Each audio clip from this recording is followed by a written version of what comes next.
What is up, my Squirtleites? It is I, your king, welcoming you back to more Let's Play Subnautica. In the last episode, we took our Cyclops all the way down to the Blood Kelp Zone, did a little bit of mining with our prawn suit, and began our trip all the way down to the active lava zone. We are here on the outskirts of the inactive lava zone, and we are about to make our descent. So, let's begin this thing. I'm going to activate the sonar once again, and we are going to head out. Now, we already kind of scouted the way we're supposed to be going. We just have to be very careful that we don't run into Mr. Sea Dragon as we head this way. And I'm going to rig this thing for silent running again so that we don't attract too much attention as we go. Okay, he's definitely out there. But if I can descend... carefully... Oh gosh, oh gosh, oh gosh. Turn around. Do not come this way. Okay, good. Turned away. And yep, I can see these little buggers are attached. We'll get rid of them in due time, don't worry. We're gonna start making our way down. Crap, we gotta go. Ah, shoot, I hit my back end pretty hard there. That's fine. Keep descending. Okay, this is a really tight space here, but we can do it. I've done it before.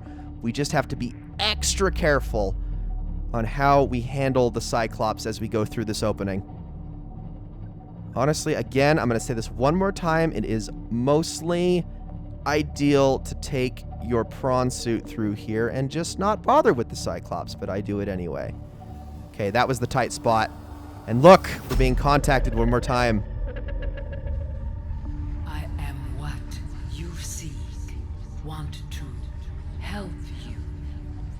Want to help me? Well, I would like it if you helped me. Because I think I could use some help considering the whole disease bacteria situation. All right, this is going to get scary. Where are you? We got to be really careful about this. So there is 2 sea dragon leviathans in here. And if need be, I'm going to have to pop my shield generator. But if I move really quick, and I'm going to go really fast, I should be able to get over here with relatively little issue. Okay. Let's do that.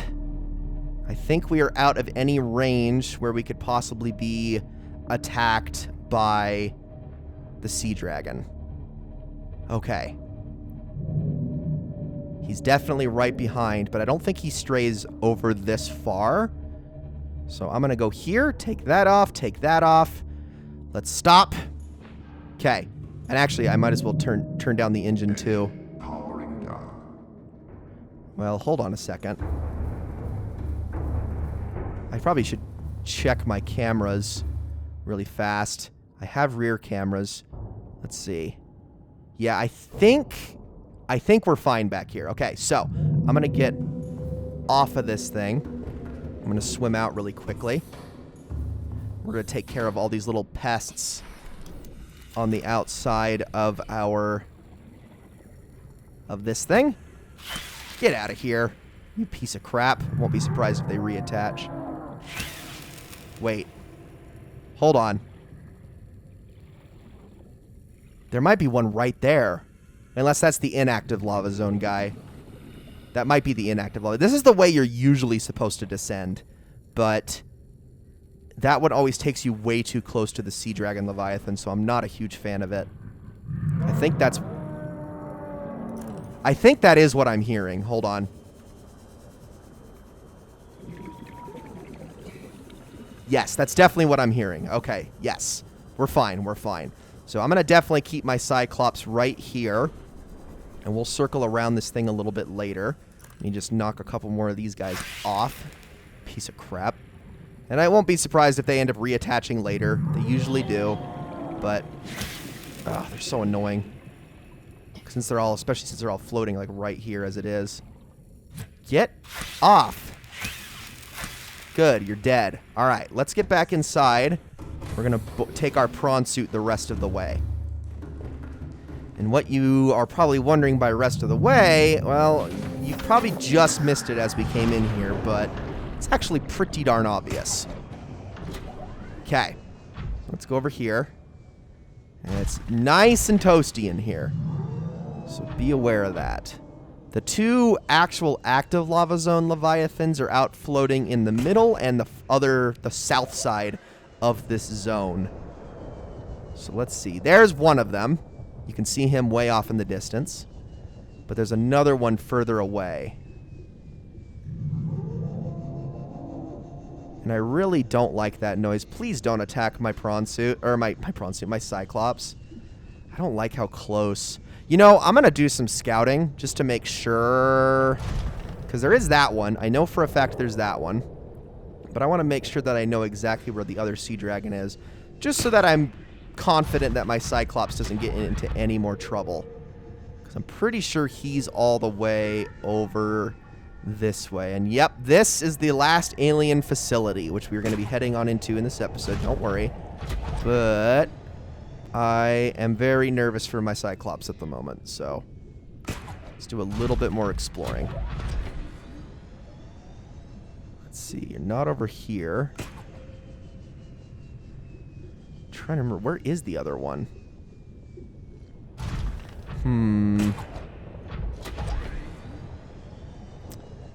Crap, maybe I'm wrong. Hold on. Let's see. Whoa, whoa, whoa, whoa, whoa, whoa, whoa. Okay, the whole facility didn't load in there for a second. That was weird. Come on, game. You can do better than that. I believe in you. I honestly may have miscalculated a little. Where is the last sea dragon? Is it over this way?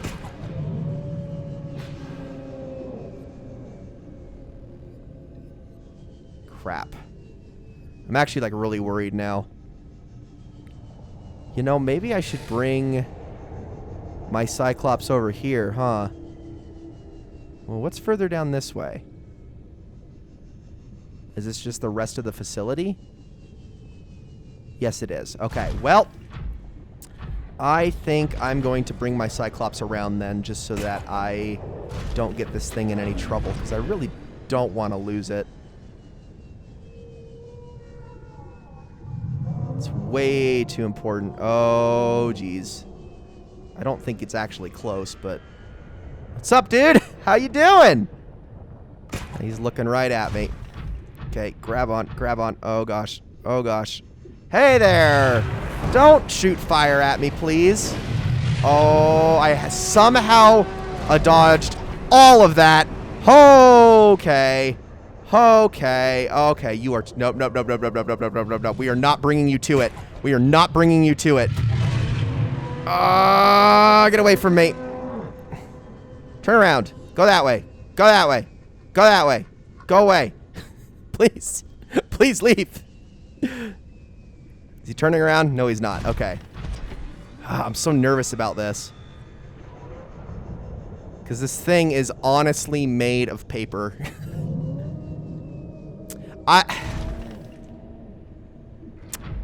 Okay, you know what? Screw it. Let's just leave it.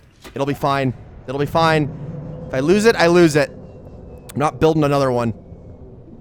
I just don't want to lose my little buddies in there, you know what I mean? All my stuff. I need it for storage space and the like. Alright, load back in facility. We're going inside. And we are absolutely taking our prawn suit with. There's a lot of interesting stuff we are about to learn in this place. So let's do it. Whew! Wait. I didn't grab my frickin' tablets. Son of a gun. Okay, wasn't gonna make me watch that return trip again. Let's put this tablet in so we can get inside. Let's go. All right. So there is a whole lot to this place, and probably one of the most important things is this right here. An ion cube generator. So this thing is gonna drop down.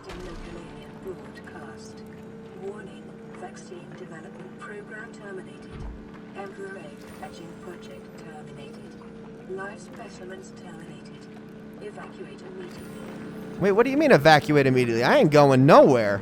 I want to look around this place. So that's going to give us 3 ion cubes at a time. After that is done, it's going to generate more, and we'll be able to farm those basically infinitely, which is really darn cool. All right, so I'm going to go through here and take care of these spider things so they don't hurt me while I go through and scan all this stuff, because there is a lot to this place. Let's take a look at all this stuff. So you got all sorts of things in containment here. Alien building block. This rock-like object features organic as well as mechanical parts, and there is some genetic and technological crossover with the design of the self-warping constructs encountered elsewhere. It appears to serve no purpose in its current state and is awaiting some kind of activation sequence. Materials such as this may have been fundamental building block of the aliens' technology or even of the aliens themselves. Crescent artifact. This construct is emitting a high bandwidth signal consistent with alien transmissions intercepted elsewhere. DNA on the exterior indicates it was once implanted inside one of the life forms indigenous to 4546b, its size suggesting the subject was a Leviathan-class organism. Beyond tracking and broadcasting its location, the implant may also have recorded biological data on the subject. However, this data cannot be retrieved. Got an unusual box. This device contains a highly unstable radioactive isotope likely to destroy all organisms exposed to it while leaving physical structures intact. Although it would function perfectly well as a weapon, it was more likely used to sterilize spaces for later inhabitation. Without instructions, it would be unwise to interact with it. So many things. This device stores linguistic data from over 1,000 different languages. The core of the device may allow alien text to be read and translated. Analysis of the onboard data reveals a number of ancient Earth languages, and the term CHBC Live appears many times in the device's data. Its import is unclear. The device seems to be configured to translate into the designer's language. It will not work the other way around. Got an empty case. Scan shows some form of advanced nanobot inside the seemingly empty case. These bots are substantially smaller than any developed within the Federation, and it is not possible to ascertain their exact function. It would, however, be unwise to release them. Valid point. All right, I'm going to do a little bit more drilling, because I want these ion cubes, dang it. I want to make the rest of my power cells for my Cyclops, which I hope is being recharged at the moment, although I'm sure it's really slow. Here we are.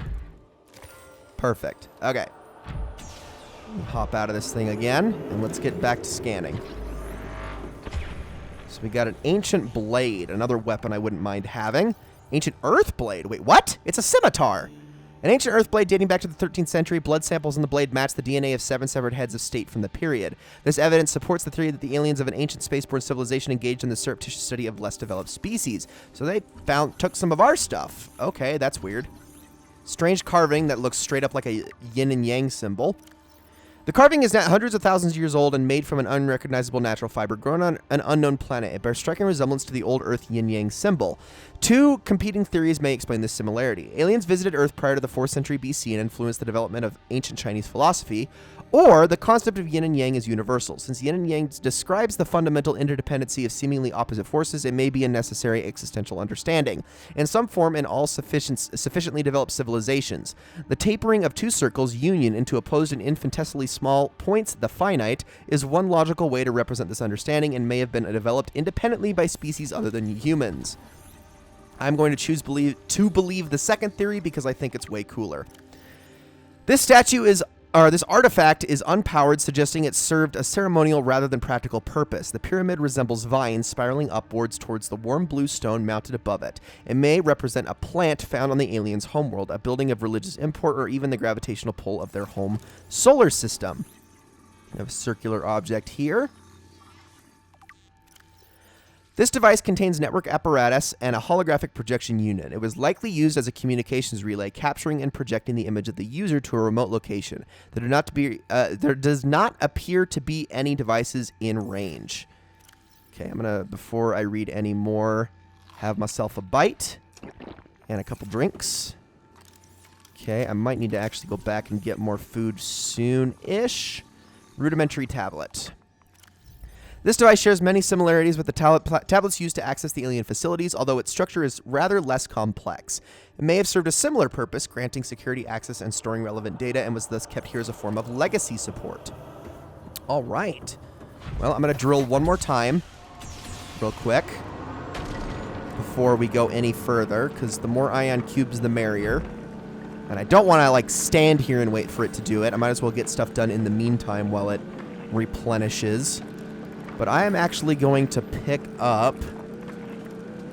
I want to have at least 4 ion cubes on hand. So let's let that go back to generating those and let the storage give me 4 of them.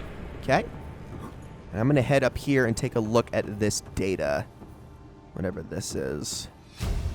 Enzyme 42 project data. New PDA data. According to translated data logs, an indigenous Leviathan species was found to produce a unique substance referred to as Enzyme 42, which inhibited the symptoms of the carabacterial infection in other indigenous organisms. The specimen was captured and contained in a purpose-built habitat for further study. The alien researchers went to great lengths to provide for the lifeform's environmental needs, including the import of interdependent flora and fauna via an on-site warp gate. However, its health quickly deteriorated. When quarantine was imposed on all warp gates and force fields were sealed, all attempts to develop the enzyme into a vaccine has been unsuccessful. Gotcha. Well, let's have a look around in here and see what we got. There's a lot of rooms that lead out of this place. A preserved fetus? What the heck? Found preserved in a display case, it was likely a child of the adult specimen contained within the facility. Physiology. Superficial damage to the specimen indicates it was artificially removed from its egg casing. Stunted tissue development suggests the organism expired during the removal process. Tissue samples have been taken from the digestive tract. It appears the aliens were attempting to formulate a cure for the bacterium from enzymes produced in the specimen's digestive system. Without a young, healthy specimen, these efforts were in vain. Well, okay then. What else do we have in here?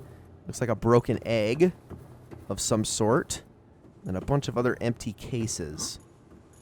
Well, let's continue back this way. And see what else we can find. There's like 6 rooms, 3 in each direction. I'm going to take a little fall damage there. That's okay. And this thing is going to start to get a little bit interesting here. Now, I took those 4 ion cubes because I am going to be using those to power up these. So let's put 1 in. Let me show how this works. These alien arches are warp gates.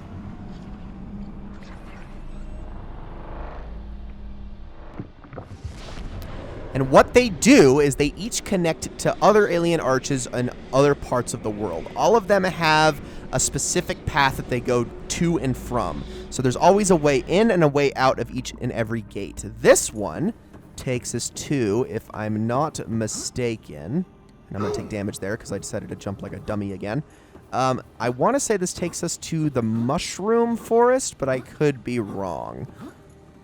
But each of these have a reason for connecting where they do. No, this is the crag fields. This one's the crag fields. And there's a very good reason why it's connecting to the crag. Ow! I don't know why that hurt me. There's a very good reason why it's connecting to the crag fields. Each of them connects to a very specific biome for a very specific purpose. I believe you have the crag fields, the mushroom forest, the bulb zone, and somewhere, I believe somewhere in the Lost River are the 4 interconnecting alien arches within this particular facility. And it all makes sense a little bit later. We're going to continue to make our way through the facility, although we're almost done with this episode here. I'm going a little extra long just because I got a bit apprehensive there at the end when it came to docking my Cyclops. So I'm going to head on in. We're going to at least explore this next room before we call this an episode. So this one does not lead to an alien arch. It's actually a different sort of facility. You got all sorts of plants in here. We got this that we can download. Ventilation control. So we were wondering about all those alien vents that we've seen throughout the world.